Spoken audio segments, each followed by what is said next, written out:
predstavimo nove komponente.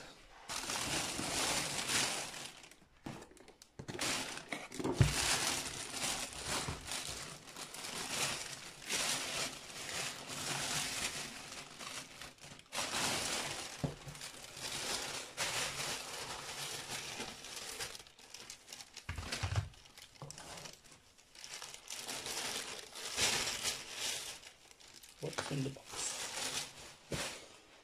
Trebamo na jeftiniji termonapast. Didier 4 na 3200, pitanju gel. Ryzen 3. generacije, to je 3000 serija, Ryzen 5 3006. Nice. I Gigabyte B450M DS3H ploča koja podržava ovu memoriju.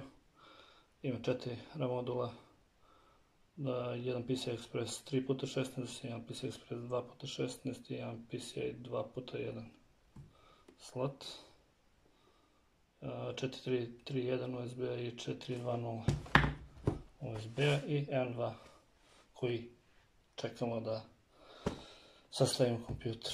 Bez njega ništa glupo je 2 puta instalirati operativni sistem, želim instalirati na M2.